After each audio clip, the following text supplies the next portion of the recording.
I'm Dan Ackerman, and we are here taking a look at the Lenovo IdeaPad Yoga 2 Pro. Now, that pretty complicated name means that this is a sequel to last year's Lenovo IdeaPad Yoga, which is one of our favorite of the first generation of Windows 8 touchscreen hybrid laptops.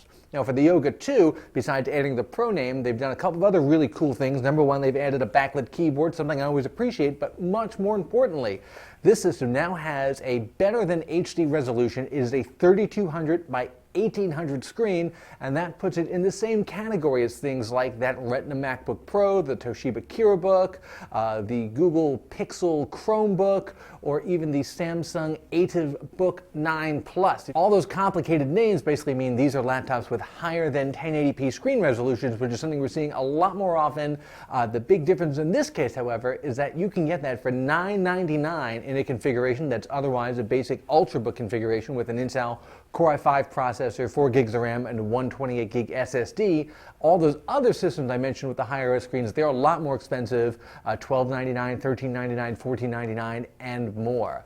Now, why would you want a higher resolution screen? Well, if you go into a web browser or anything with text, you can see you can zoom in super tight on the text, and it looks really amazing. If you do a lot of reading, especially in tablet mode, you're going to appreciate that. And if you go back to the traditional desktop mode, you'll see that this is kind of where it doesn't scale maybe as well as it does in the Windows 8 tile screen or on OS X. Everything is kind of small over here, and if you launch something like Photoshop, you can see the icons here are super, super tiny, so you're going to have to work your way around that. But it's still a nice piece of future-proofing to have this new generation of super high-res screens that we're going to see popping up more and more often.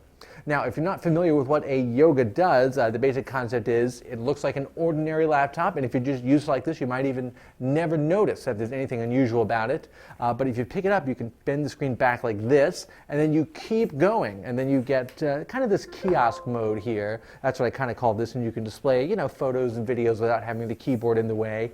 If you wanted to, you could tilt it up like a stand like this. I'm not sure how super useful that is, but then you keep going, and then you have a tablet. So it folds down into a slate. On the back, you still have the keyboard and touchpad, but they're deactivated in this Mac mode, so it's a little awkward to have it against your fingers, but it's not really a deal breaker. And still a fairly thin, fairly light, fairly powerful tablet that works just as well as any other Windows 8 tablet, which is to say, it's not quite an iPad, but for a tablet OS, it's pretty darn good. So what no one else is doing right now is giving you, very good Ultrabook performance and design, plus the super high-res screen for anything approaching this price. So at $999, I think this guy is a real steal. I'm Dan Ackerman, and that is the Lenovo IdeaPad Yoga 2 Pro.